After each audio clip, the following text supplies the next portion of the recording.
Where go the boats? Dark brown is the river, golden is the sand. It flows along forever, with trees on either hand.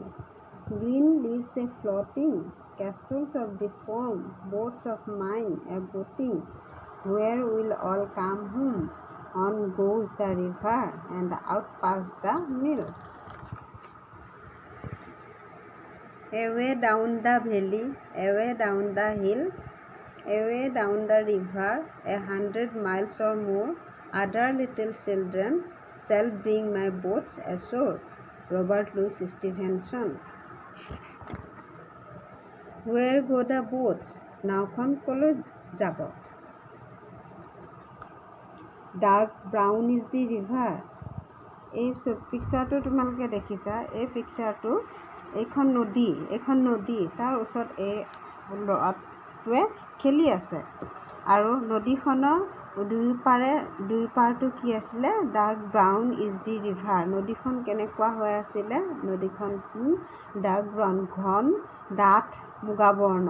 Golden is the send মানে নদীখনৰ পাৰত থকা বালিবোৰৰ কালাৰটো সোণালী ৰঙৰ।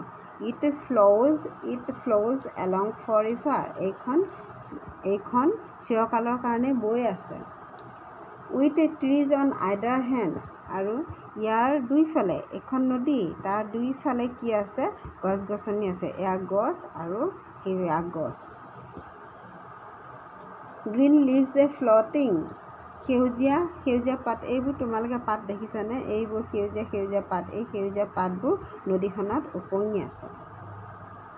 কেষ্টলছ of the foam মানে সাধাৰণতে building, দুৰ্গ, ডাঙৰ ডাঙৰ ঘৰবোৰ বুজায়। অফ দি ফোম মানে হৈছে কি?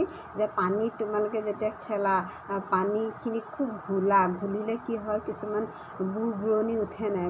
পানীৰ বুৰবুৰণি, যিটোক আমি পানীৰ বুৰবুৰণি। ঠিক সেইদৰে এই নদীৰ যেতিয়া তুমি ভালকৈ সাগৰবোৰত দেখিছা যে সাগৰবোৰত সচৰাচৰ তেনেকৈ ঢৌ উঠে, ডাঙৰ ডাঙৰ ঢৌবোৰে কি কৰে? এই কিছু দুৰ্গৰ নিচিনা সৃষ্টি কৰি দিয়ে ওখ। ঠিক তেনেদৰে নদীৰ যি বুৰবুৰণি, সেই বুৰবুৰণিক কি বুলি কৈছে? কেষ্টলৰ লগত তুলনা কৰিছে। Boats of mine A boating, আৰু এই নদীখনৰ পাৰত খেলি থকা এই ল'ৰাটোৰ তাৰ নিজৰ যি ব'টছ মানে সি সাজি লোৱা কাগজৰ ব'টছবোৰ সি নদীত নাওবোৰ নদীত উটাই দিছে আৰু উটাই লৈ সি নাওবোৰ খেলি আছে। Where will all come home, আৰু সেইবোৰ ক'ৰ পৰা আহিব বা ক'লৈ যাব? অন গ'জ দ্য ৰিভাৰ, নদীখন কিন্তু বৈয়ে আছে। এণ্ড আউট পাছ দ্য মিল মানে কি কৈছে?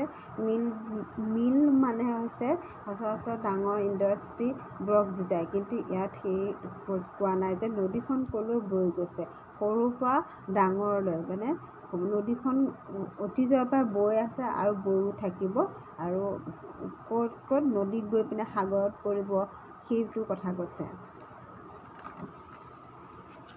Away down the valley, away down the hill, away down the valley and away down the hill মানে নদীখন ক'লৈ বৈ গৈছে? ডাঙৰ ডাঙৰ পাহাৰ উপত্যকাবোৰলৈ নদীখন বৈ গৈছে। Away down the river 100 miles or more, 100 কিলোমিটাৰৰ ওপৰতো কিমান দূৰ গৈছে তাৰ কোনো ভৰসা নাই।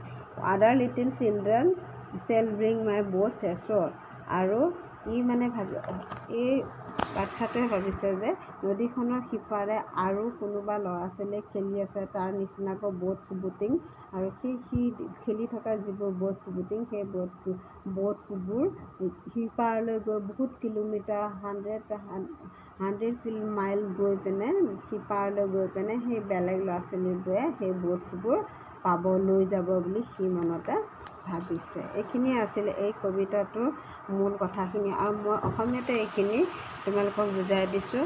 আৰু তোমালোকে পাই থাকিবলৈ হ'লে আৰু নটিফিকেশ্যন পাই থাকিবলৈ হ'লে ভিডিঅ'টো প্ৰথমৰ পৰা শেষলৈকে চোৱাৰ কাৰণে ধন্যবাদ থাকিল, আৰু তোমালোকে এটা লাইক আৰু ছাবস্ক্ৰাইব কৰি থৈ দিবা, তেতিয়া প্ৰতিটো ভিডিঅ' পাই থাকিবা।